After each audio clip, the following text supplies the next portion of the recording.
tant de travaux, des années de retard, près d'1 milliard d'euros de budget. Le projet est aussi pharaonique que les objets qui s'y trouvent. L'Égypte espère y accueillir jusqu'à 10 000 visiteurs par jour. Un aéroport a même été construit spécialement à 30 km du site pour faciliter l'accès au musée. Un lieu exceptionnel qui a pour but de relancer le tourisme. L'Égypte, c'est une destination dont l'attrait majeur, c'est la culture. Le tourisme égyptien a été très fortement impacté pendant 10 ans, de 2010 à 2020, par le printemps arabe, les attentats, le Covid, les événements à Gaza. Et ce musée du Caire pourrait contribuer pour moitié au doublement de la fréquentation du tourisme en Égypte attendu par le gouvernement égyptien. C'est au cœur du plateau de Gizeh, là où se dressent déjà plusieurs pyramides, que trône un monument flambant neuf, le Grand Musée égyptien. Ouvert depuis un an, il est inauguré aujourd'hui et fait déjà la fierté de tout un pays. Aujourd'hui, nous vivons un événement historique et exceptionnel. Ce rêve qu'on a tous eu en tant qu'Égyptiens se réalise enfin. Ce musée est un cadeau de l'Égypte au monde entier.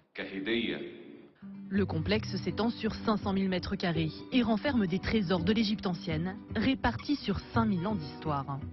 Dès l'entrée, c'est la monumentale statue de Ramsès II, 11 mètres de hauteur et 83 tonnes de pierre, qui accueille les visiteurs.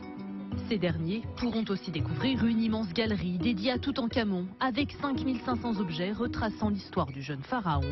Parmi eux, le fameux masque d'or funéraire. Au total, le musée compte 100 000 artefacts, statues, sarcophages, mobilier.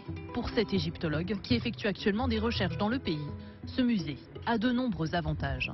Il réunit sur 500 000 mètres carrés de très nombreux artefacts égyptiens pharaoniques, allant évidemment des toutes premières époques, l'époque prédynastique, voire Nagada I, Nagada II, jusqu'à l'Égypte romaine. Outre sa richesse, ce musée est le fruit d'un projet pharaonique. Il aura coûté près de 900 millions d'euros et nécessité 20 ans de travaux avant d'enfin ouvrir.